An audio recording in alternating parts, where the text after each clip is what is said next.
Tervist kõigile rallisõpradele, ütleme täna viimast korda siit Rally Estonia Servicepargist, Eesti Rahva Muuseumi parklast, 6. käigu stuudiost. No, päev läbi on meil olnud vaheldumisi vihma ja päikest, aga rohkem täna päike välja ei tule, sest ega see katse, mis nüüd viimasena sõidetud sai, väga päikseline meie jaoks või üldse kellegi jaoks ei olnud, aga mis täpsemalt toimus ja täna on üldse toimunud, selle võtame varsti kokku, aga enne lubage tutvustada meie tänase päeva, ütleme, aukülalist, Eesti Autospordiliidu president Toivo Asmer. Tere õhtust! Kuidas teie päev on täna möödunud? Huvitavalt on möödunud, et kõikvõimalikke kohtumisi olnud, loomulikult 6. kiiruskatse, mis oli siis Peipsi katse, oli minu jaoks üks huvitavad ja paremad üldse, mida ma olen näinud. Et see oli nagu rallikross, et sa näed hästi palju nurki, kiireid lõike, hüppeid ja seal oli ka tohutult palju rahvast ja seal just oli ilus ilm ka.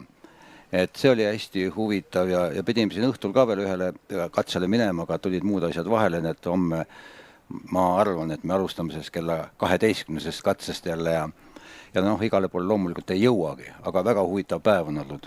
Mida rahvas raja ääres räägib? Ega meile siia boksi ei satu, me näeme neid kaugelt, aga otse sündmuste keskelt, mida rahvas räägib? No rahvas on kõik vaimustuses, olgem ausad, et nii vägevat Rally Estoniat ei ole varem olnud, see on päeva selge. Ja minu arvates nii palju rahvast ei ole ka kunagi olnud. Võib-olla ma eksin, aga minu silma järgi, et eks see lõpuks niisugune piletimüük kajastub seal. Aga tohutult palju rahvast ja kõik on rahul. Just sellepärast, et võtame kas või eile õhtuse avatseremoonia, mis oli ju, see oli nagu Eurovisioon, et kogu see Raekoja plats ja kõrval sinna suubuvad tänavad, et kõik oli ju rahvas täis ja milline see meeleolu, ülev meeleolu oli ja loomulikult Otti ja Martinit võeti vastu siis juba nagu kangelased, nad ongi kangelased ka, et nagu oleks võitjad olnud, et kõik on ju veel ees, ega Ott võibki võita, täna on ju seis suhteliselt hea. No iga korraldaja tahab iga aasta järjest paremuse poole minna. Kuhu Rally Estonial veel minna on? No ma olen Urmo Aavaga ja Tarmo Hobega päris palju rääkinud sel teemal ja mina nagu omalt poolt annan ka indu, et selleks, et ühte võistlus korraldada ja teha sellest sündmus, selleks peab olema midagi ikka tagataskust kogu aeg juurde võtta inimestele, et see sündmus ongi sündmus lihtsalt mitte üks võiduajamine, aga mis sinna juurde veel tuleb, et pere tuleks kohale. Ja kui me peresid kohale ei too, ehk seda pealtvaatajaskonda ei ole, siis ei ole ju ka suurvõistlust. Ega suurvõistlus ei ole ainult see, mida sa siis teles näitad, aga pealtvaatajad pole üldse, see on nagu see COVID-i-aegne asi oli, et igasugused suurvõistlused kujunesid niisugusteks väikesteks võistlusteks, tahtmata nii oli. Et eks need ideid on poistel ju palju ja jah, ikka kõik on ju finantsides kinni ja missugune see tasakaal on, et missuguse raha sa kuhugi paned, aga veel kord ma ikka võib-olla iseennast kordan ka, et need tuled ja viled peavad siin juures olema ja rääkides eile kas või ka FIA asepresidendi Robert Reediga, kes ütles, et see tseremoonia, mis varem on olnud, siis ta veel ei olnud seda eilset näinud. Et see on niisugune, mis peab kindlasti maailmameistrivõistluse juures olema, et kui seda nüüd Eestis ei näe, et kus me seda taolist siis näeme. Et selles mõttes, hinnang on juba sealt poolt antud. Täna me saime väga selgelt jälle aimu, kui karm on rallisport, et see ei ole mitte ainult kiired mehed, vaid see on mehe ja masina ja meeskonna koostöö, et niivõrd palju ebaõnne, kui on viimase aasta jooksul Ott Tänakul, viimase 2 aasta jooksul isegi Ott Tänakul olnud, ega teist sellist meest vast Eesti muna pealt ei leia?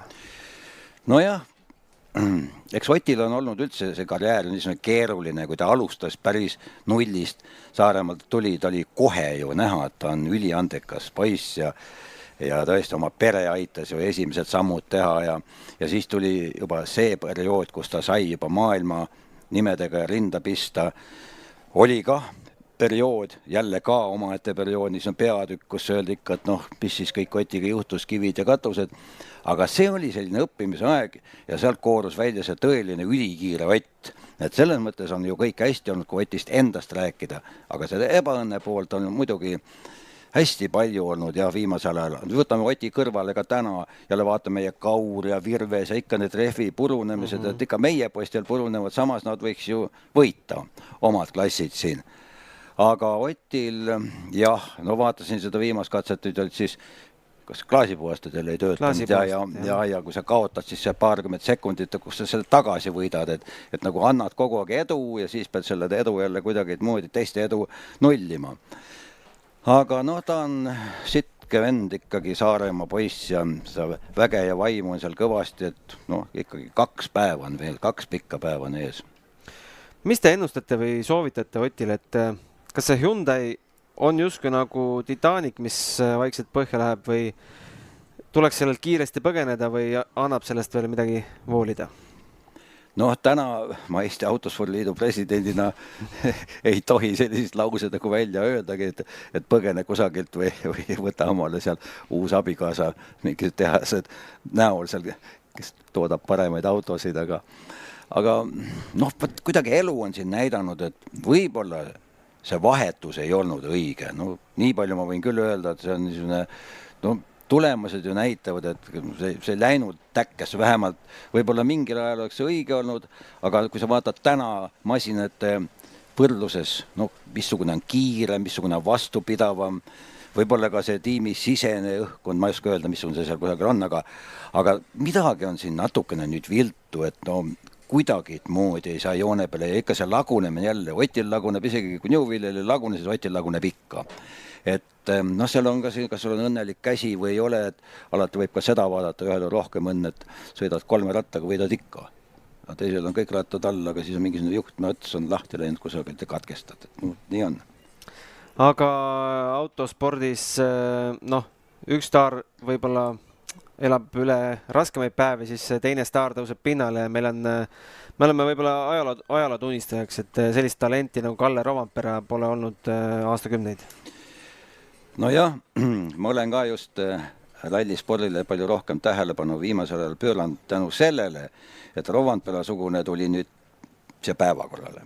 Et algselt me mõtlesime ka, et noh, ega siin Otile sealt keegi vastu ei saa, aga ta saab. Samas on minu isiklik arvamus ikkagi, et ega Ott ei ole nõrgem, et kui oleks võrdsed autod olema ja siis tuleb see feeling ja see niisuguse viimase välja pigistamine, kus on auto olemas, see töötab nagu prillivärk selge, et see on ka see, mis natukene mõjutab, et sul võib-olla kusagil natukene mastleb rohkem maha, kui sa näed, et no ma ei saa ju selle pilliga täna võita, mitte kuidagi ei saa, no sa ei pinguta siis ka meeleheitlikult. Et aga noh, Kalle näol on tegemist ja ikka tõelise talendiga, noh, me vaatame näiteks Solberg, noor Solberg, et ka ju mõtlesime algusel ja noh, kui ta nüüd tuleb, ta on kindlasti ka kohe tegija, aga millega pärast ei ole, ma arvan, siin laua taga istuvad mehed, kes oskavad paremini kommenteerida, et kuidas siis selle WRC-ga ikkagi nüüd sõita on, et kas tuled kohe toime või ei tule, et noh, nii on, et jah, Kalle Rovanpera on ikka tõeline täht. Eesti autospordis, noh, number 1 sündmus loomulikult Rally Estonia, aga ma ütleks, et number 2 sündmus oli ikkagi see raamat. Eesti autoralli ajalugu, on teil see läbi sirvitud? Jah, on. Ma olin selle esitluse juures ja ma sirvisin selle läbi, et see on väga põhjalik. Noh, sellel tuleb ju järg, sellel tuleb vähemalt 1 järg, volüüm 2 ja võib-olla ka volüüm 3 tulevad sinna, et kõik, kes üldse autospordi vastu huvi tunnevad, peaks selle raamatu omale soetama, need on raamatukaupluses müügid. Aga no mind kõige rohkem üllatab alati see, kui sellised ajalooraamatuid sirvid, et ma tean ja tunnen sealt nendest nimedest, keda ma loen, no ikka ka ülipaljusid inimesi. Ma poleks kunagi arvanud, et nad on ralliga tegelenud, et kuidagi see aeg on mööda läinud ja täna on võib-olla keegi on, nagu ma ütlen, et keegi on kuskil võib-olla kuulus muusik ja keegi on kunstnik ja kusagil keegi on arst ja Nad on ralli sõitnud ja siin vaatad, et ongi ja nad on olnud ju edukad, on ju Eestis ikkagi medalid võidetud ja kes on ka siin omaaegsed Nõukogude Liidu medalivõitjad, et huvitav on ja muidugi kogu see käik, eks ole, missugustes klassides, missugustel aastatel ja mis on see areng on olnud, et suur tänu muidugi nendele raamatu autoritele, koostajatele, suur töö ja väga tänuväärne. Kas natuke kadedaks ei tee, et võiks ju ringrajaspordist samasugune raamat valmida, et meil ju vägevaid vormelimehi kas või praegusest põlvkonnast? Ei, ma ei olegi kade, sellepärast, et Uno Aavo on kirjutanud nüüd juba 2 raamatut ja pealkiri on Võitjad. Ja esimene raamat oli siis Nõukogude Liidu perioodist, ütleme siis 5 parimat vormelimeest, kes läbi aegade on olnud. Ja nüüd oli siis järgmine, mis alles esitlus oli siin enne Rally Estoniat, oli siis 4 nagu võib-olla ütleme järgmiski, võib-olla natukene vähem oli medaleid ja et neid ikka tuleb ja need 2 raamatut on tõesti nüüd väga head ja miks ma ütlesin, et ma ei ole kade, et jah, ma seal esimese raamatus olen ju ise sees, et oma peatükk on, et selles mõttes on läinud hästi, et meil on ka niisugune rallimees nagu Uno Aava, sajandi rallisportlane, aga ta on ka ringrajal teinud tegusid ja olnud just nimelt niisugune ka vormelite ehitamise algusaastate juures olnud, oma käsipidi juures ja väga-väga tubli mees ja müts maha. No endise vormelisõitja käest ei saa jätta küsimata, kas Jüri Vipsi ja F1 unistus, kas see veel elab? Jah, see on nüüd küsimus, mida kogu aeg küsitakse ikka, et sa oled nüüd seal autospordi president, sa kindlasti tead. Ja ma peangi ütlema, et ma kindlasti ei tea.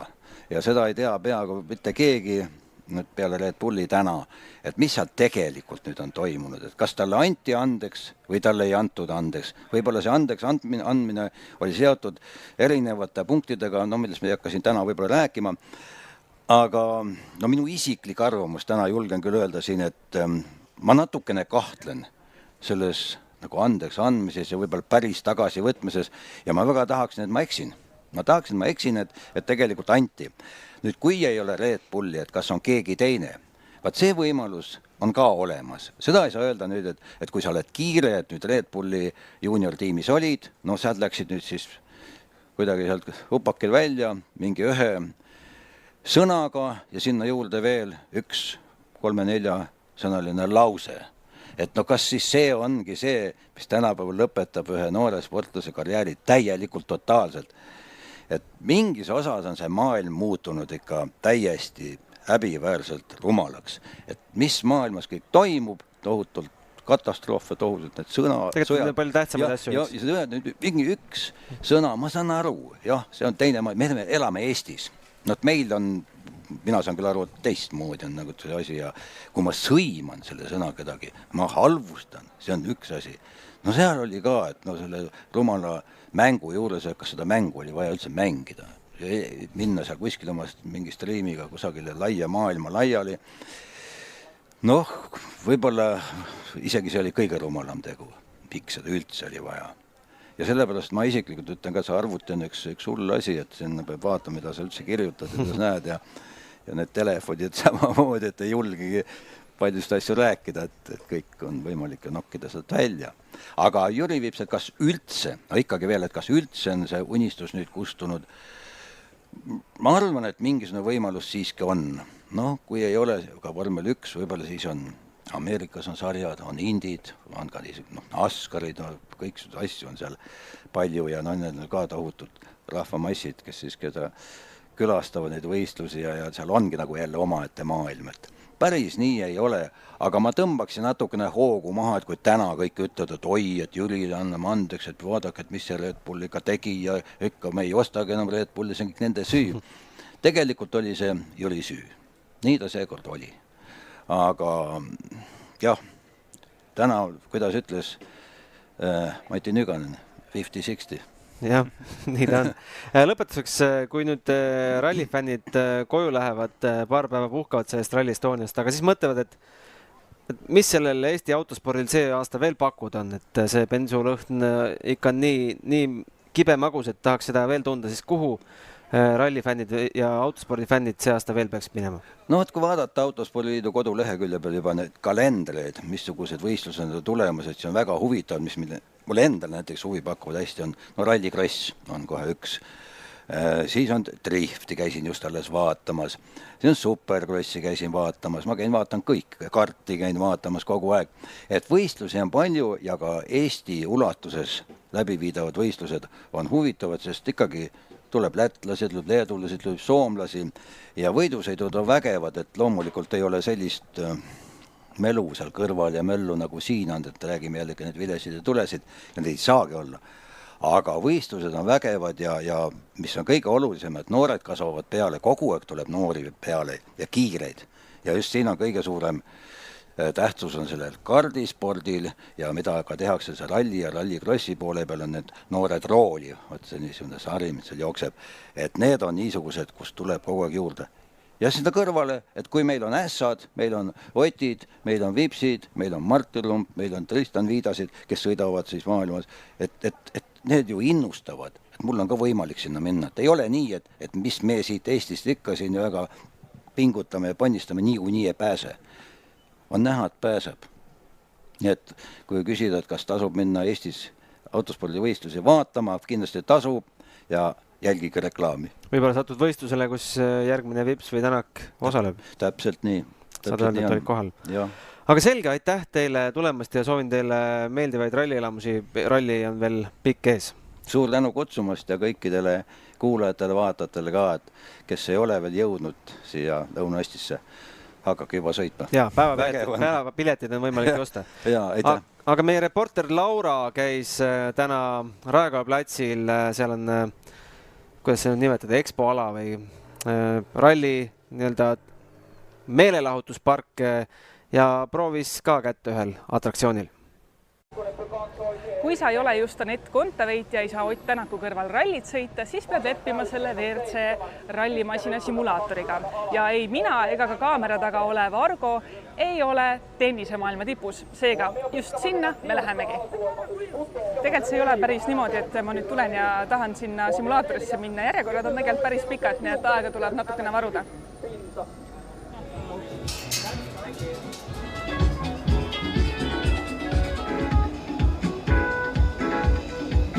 180.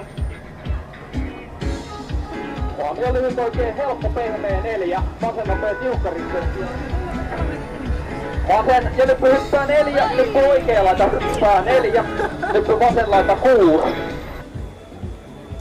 No nii, natukene käib pea ringi küll. Selle elamuse eest tuleb välja käia siis 10 eurot. Juhuslikult, kui sa oled aga laps või nooruk, siis 7. Et kuna ma ei ole ise varasemalt WRC pärisralliautoga sõitnud, siis ma ei oska võrrelda, kuivõrd hästi ta pärisralliautot imiteerib, aga omaette kogemus oli see kindlasti.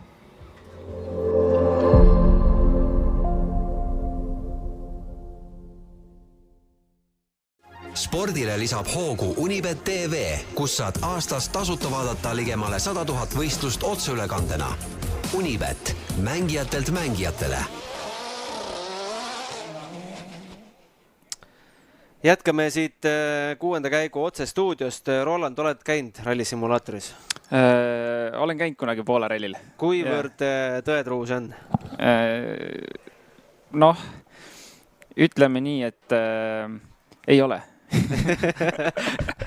Ei ole jah, aga lõbus on igal juhul. Ma ise väikse poisikesena vanematega õllesummeril käies iga aasta käisin, see oli tipphetk. Ja ei, see on lahe, see on väga lahe ja ega mingi selles mõttes, ega kuskil mujal midagi sellist proovida ei saa, nii et tasub ära proovida kindlasti. Ja, aga tuleme nüüd selle õnnetu ralli juurde, et no see ilm ikka meile selle mõnusa vingerbussi mängis. Sa läksid jalutama 9. katse ajal. Ma enne 9. katset mõtlesin, et tead, et igal rallil on see üks katse, kus juhtub ja siis pärast on rahulik. No see katse nüüd on ära olnud, et järgmised 2 päeva pole mõtet vaadatagi. Aga mis sellel katsel kõik ei juhtunud, tuleks küsida rohkem. No alustame Otist. Keenias oli käigukang ja Rally Estonia läheb ajalukku kui see õnnetu klaasipuhuri voolik. Ja see viimane katse oli igal juhul igale rallifännile, igale pealtvaatajale selline maiuspala, et no ilma ta, et mängis sellist vingerbussi, et tegelikult oli lahe. Kahju küll jälle, kui sõitjatel juhtub midagi, aga no korralik show oli see, mis toimus. Aga jaa, Oti puhul, noh, nagu just Toivaga sai ka räägitud, et juhtub ikka ja millegi pärast juhtub tihti peale meil. Mismoodi see klaasi puhur seal kinnitanud on? Vot kuidas ta täpselt kinnitatud on, ei oska öelda. Ma loodan, et ei ole lihtsalt mingi nipukaga kinni tõmmatud, et jääda lootma, et ta seal püsib, aga ei, no autos raputab kõvasti ju. Hüppeid on siin palju ja rööbas raputab võib-olla isegi rohkem kui need hüpped, nii et noh, jah, ilmselgelt seda ilmselt nüüd rohkem ei juhtu. See kinnitatakse nüüd niimoodi, et see ei tule sealt kunagi enam lahti. Et ma nägin esimest korda seda, vähemalt WRC autode puhul küll, et see lahti tuleb. No see on Hyundai on täpselt selline auto, et fantaasiast jääb väheks ennustamaks, mis järgmisena. Jah, kas järgmisena võiks siis, ma ei tea, pedaalid või rool lahti tulla. Et see oleks muidugi väga, väga halb, aga jaa, ei, no juhtub, noh, ma ei oskagi kommenteerida, kuidagi veidrid asjad juhtuvad ja tihti juhtub neid, aga ega see ei ole ainult Toyota. Ka M-Sport on see nädalavahetus ja eriti täna saanud ikka, no jälle peab peast kinni hoidma, mõtled, no kuidas see võimalik on, kojamehed, 2 autol, mitmel katsel ja sõitjad ei saa sõita. No, me räägime lihtsalt jälle kõige väiksemast detailist autos põhimõtteliselt, mis võiks töödata. Aga noh, midagi seal juhtub. No Oti puhul räägime ära selle 10 sekundi loo ka, muidu see kaob meil siia unustusse. Algas siis, päev ei alganud. Me saime jälle mingist karistusest, mingi asja eest, mis toimus eelmisel õhtul, saime teada järgmise päeva lõunal. Minu küsimus on see, kas need kohtunikud käisid ka 5 kontserdil? Sellega eile õhtul ei saanud tegeleda. Mis tundub küll, et ideaalis ju, jah, ma arvan, et mitte ideaalis, vaid nii peakski olema, et päeva lõpuks on kõik asjad ära klaaritud, et me ei pea järgmine päev hakkama meelde tuletama. See fikseeriti ju eile. Jah, just, nii. Et päeva lõpuks peaks olema asi ja teada. 9.30 oli siis alles see hommikune koosolek. Ja. Autod olid juba ammu läinud siit. Vot, tahaks isegi sellele küsimusele vastust saada, miks need asjad ei toimu kohe. Ma ei oska peast öelda, kas seal on tegelikult mingi ajaline määratlus, mis hetkeks, kas päeva lõpuks peaks olema nagu trahvid, värgid, särgid. Me nägime mingi ralli puhul, et seda ei ole. Jah. Noh, ideaalis loomulikult võiks, et halb üllatus hommikusse, aga no vahet ei ole, lõpuks on nii nagu on, et see mingit suurt rolli ei mängi, trahvi igal juhul oleks tulnud. No räägime siis lahti, mis juhtus. Juhtus see, et peale viimast katset mindi pesulasse ja pesulast välja tulles peaks olema justkui see väike tsoon, kus tuleb ainult elektrijõul sõita. Martin Järveoja unustas selle sisse lülitada või oli, noh, ametliku versiooni järgi oli kahtleval seisukohal, kas see tuleks sisse lülitada, sest tee läks üles mäge. Ja nüüd, miks karistus tuli, oli see, et ei avastatud, et ühtegi tehnilist muret selle hübriidiga oleks olnud. Compact Dynamics, kes neid hübriide toodab, ütles ka, et meie poolt oli ka kõik hästi, et isegi ei suudetud ühte tehnilist muret kuskilt välja põruda. Martin oleks pidanud mingi juhtme läbi lõikama kuskilt ainu kähku. Aga jah, kas see oli jah nüüd... Ja ei olnud mitte ainult Otil, vaid ka Priinil, jah. Et ilmselt see unustamine oli, ma pigem arvan seda sama jõudu ilmselt oleks olnud, et sealt mäest üles saada selle elektrijõul. Inimlik viga, noh, ikka juhtub. Kui see oli jälle, noh, kui sellised tsoonid on ette märgitud, mis seal ikka kõik harjuvad, et tobe trahv igal juhul. Okei, ma arvan, praegu see 10 sekundit neid vahekordi vaadates võib-olla ei määra midagi, aga kui me pühapäeva õhtul oleme siin, loeme sekundeid, siis on kuradi oma kahju. Kahju loomulikult, aga jälle, noh, trahv on trahv ja need on ette määratud, mille ees saab trahvi, kui palju saab trahvi, et mingid reeglid peavad olema ja neist tuleb kinni pidada. Aga me siin arutasime ka, et mis jumal hoiab Kalle Rovanperat tegemast vigu, mitte ühtegi? Ja, just enne arutasime, et Kalle Rovanpera mitu viga ta on üldse teinud see aasta. Ei tule ühtegi praegu meelde, isegi väikest viga. Noh, okei, mingid väikesed võib olla... Sellist teab, mida tema ise teab. Ja. Ei ole lihtsalt. See tase on lihtsalt nagu ulmeline. Ja karistusi ka ei tule. hübriid on ka sees jah , vajalikus kohas. Et see on, ma ei tea, kui oli Ogier oli Sebastian 2.0, siis Kalle Roompere on, ma ei tea, Sebastian 3.0, et vigasi ei ole.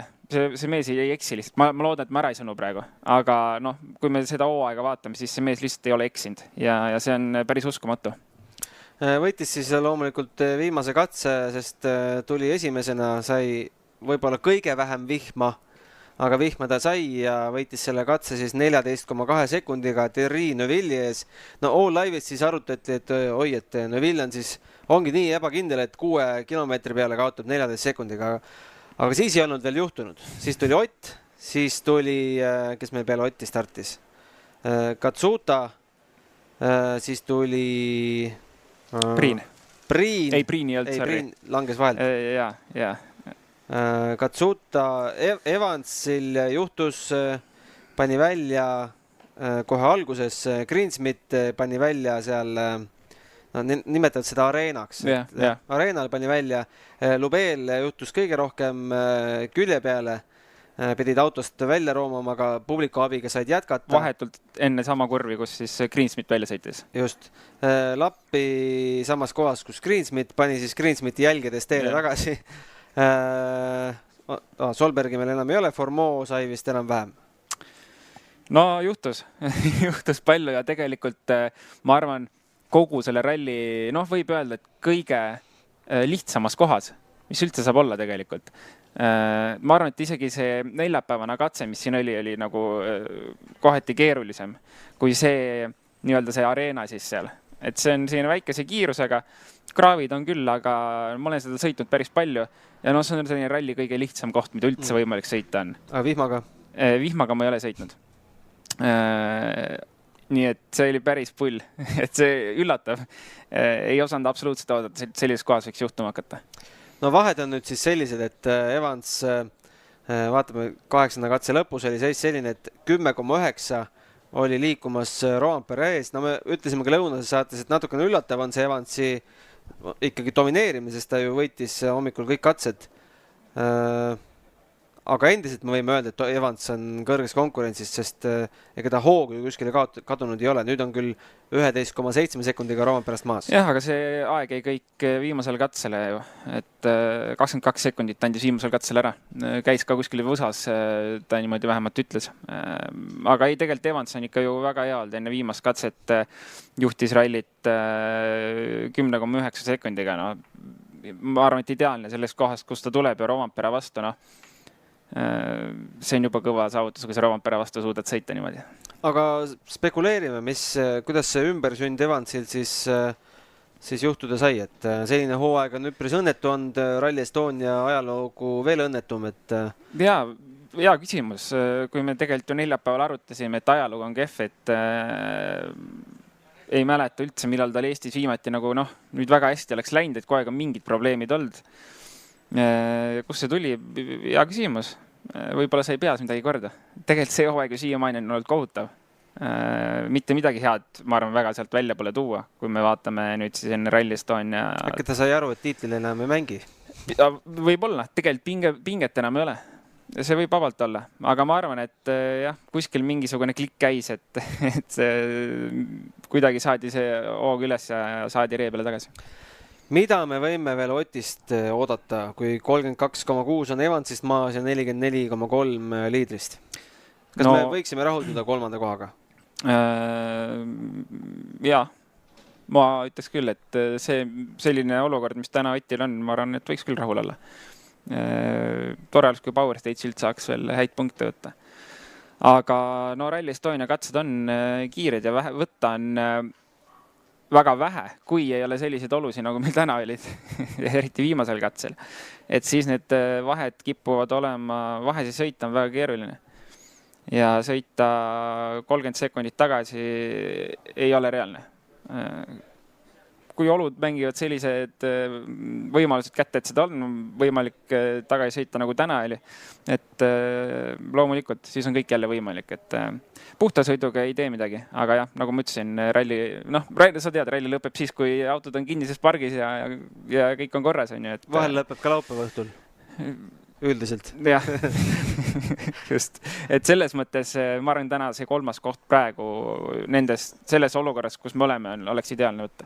No kui me hommikul rääkisime omavahel, et Must hobune Esa-Pekka Lappi ei ratsuta väga kiiresti, siis pärastlõunal ta sai oma piduri probleemidest jagu ja väga korralikult hingab esikolmikule Kuklasse 6. katsel 10,3 Evansist maas, 7. katsel 6,6 Rovanperast maas, 8. katsel pääses esikolmikusse 4,8 Rovanperast maas ja 9. katsel hoolimata sellest väiksest apsust 20,5 Rovanperast maas ja kokkuvõttes on siis 21,6 Tänakust maas. Lappi veel tahaks poodiumi kohta, mul on niisugune tunne sees. Ma arvan, et tänase päeva lõpuks ta juba mõtleb selle peale. Et kuigi ta ise kogu aeg ju annab teada ja vihjab, et ega ta suruda ei saa, sest 2 katkestamist on all viimaste 2 rallidega. Et midagi teha ei ole, et ta peab kindla peale lõpuni tulema. Aga no see kiirus, mis tegelikult täna on olnud, väga hea ja jätkuvalt on kogu aeg öeldud, et ta ei suru. Et see on safe kiirus tal. Noh, kui palju see jutt tõele vastab, me ei tea, aga vähemalt jutt on selline. Nii et kui olud on homme okeid, tunneb hästi, võib-olla vaatab, et okei, saab natuke suruda ka, et seal Otile natuke kanna peal astuda. No, me ei tea muidugi, mis homme saama hakkab, et eks me homme näeme, aga jaa, ma arvan, et see on selline olukord, kus juba võib-olla natuke võiks hea tundega minna ja proovida. Ega ta ju Toyotale üldpunkte hetkel ei korja? Korjab ikka ju. Korjab või? Ikka korjab. 3 autot korjavad, jah? Jah. Okei, siis on korras. Siis võib-olla jah, liigselt suruda pole mõtet, aga noh, näha on, et see 20 sekundit siin nendes oludes ei maksa midagi, et... Jaa, täpselt. Kui olud homme teevad trikki, siis on kõik võimalik. Ma ei tea, kui palju meil on tagumistest meestest mõtet üldse rääkida, seal igal ühel on omad mured, millega maadelda ja on vist selge, et ega Neville meil enam poodiumile ei tule. Jaa, ma nii palju tooks veel välja, et sümpatiseeris väga täna Lube tegelikult, viimase katse jätame välja, siis jätkuvalt üllatav, täiesti üllatav, kui me vaatame ta varasemat WRC karjääri. Ja 6. positsioonil enne viimast katset väga hästi sai hakkama ja tegelikult kõikidest noorsõitjatest, nüüd Rovanpere jätame välja sellest rivistust, kõige kiirem mees ja 4. ralli vist Fordiga. Jah. No WRC 2-st meil ei ole paraku häid sõnumeid, sest Egon Kauril 2 rehvi, varusid ei olnud ja pidi siis enne viimast katset rajalt maha tulema, pagana kahju. Väga kahju. Jah, kuidagi jah, eestlastel vist seekord ei ole meie aasta siin Rally Estonial. Veavad viltu veits asjad, et samamoodi ju Jeetsil oli. Jeets kusjuures, kui me päeval kandsime ta maha juba, siis ta tuli ikkagi tagasi, et tal tegi väljasõidu ja jätkab. Georg Linnamäel ka kaotas päris palju kogunenud ja erinevaid probleeme olnud, aga on veel nimekirjas olemas ja sõidab, et jah, eestlaste WRC 2 sarjas arvestus on keeruliselt läinud. Ja Robert Virvesel läks 8. katsel rehv, ma ei tea, mis tal 9. juhtus, sest seal on ka 37 sekundit kaotust ja kokkuvõttes on siis langenud liidrikohalt 4. See on päris valus. Ütleme ausalt, et see tegelikult, ma arvan, hetkel lõpetab kogu tiitli, kindlasti see lõpetabki tiitli nimel võitlemise ära. Siin, kui selles olukorras ralli lõpeb sellises järjestuses, siis on kõik suht. Et jah, kahju. Nii on, vaatame kiirelt otsa ka homsele päevale, eks me homme hommikul saame pikemalt rääkida, mis homme saama hakkab. 8.30 on meil saade ja katse algamas on 9.03 isegi. Saab natukene pikemalt magada kui täna. Ja algab siis Elvaga, läheme edasi Mäeküla, Otepää, Neeruti, kiire ülevaade, mida need katsed endast kujutavad? Need on kõik sellised legendaarsed katsed, mis alati Rally Estonial olnud on, et kui me tegelikult praegu oleme, täna eriti nägime hommikul 2 esimest ja siis teise ringi neid 2 esimest olid sellised, mida eelmine aasta esimest korda sõideti. Võib-olla mitte päris tüüpilist Rally Estonia katset, siis homsed hakkavad olema sellised juba, ma ei ütle päris Soomele sarnanevad, sellised looklevad, aga laiemad looklevad hüpetega. Loomulikult on kitsaid, mida on juurde iga aasta pandud nendele laiadele katsetele, et sellist rütmimuutust oleks sees, et seda kitsast on juurde ehitatud ka see aasta mingid väiksed lõike juurde pandud, et see teeb päris põnevaks. Kui mõned aastad tagasi oligi see Rally Estonia, oligi see lai lennuväli, siis täna tegelikult igale katsele on lisatud natukene midagi põhimõtteliselt juurde, et seal selline rütmimuutust on päris palju ja sellega peab hakkama saama. Üks on kindel, et kindlasti meelde jääv see Rally Estonia on juba olnud. Et kui me 2 aasta pärast mõtleme, mis 2 aastat tagasi Rally Estonial juhtus, millega see ajalukku läks, siis see ilm. Kindlasti sellist Rally Estoniat ei ole olnud, kus on sellised vahed esiteks. 4. koht kaotab minut ja 5 sekundit. Rally Estonia on selline ralli, kus mingi 6-7 venda võivad olla 20 sekundi sees tavaliselt, et see on kindlasti eriline Rally Estonia, aga täname ilma või ei täna või? Ma arvan, et pigem võib tänada. Paari aasta pärast tänama. Täna võib-olla mitte. Aga selge, tänasele saatele tõmbame joone alla ja kohtume homme 8.30. Aitäh!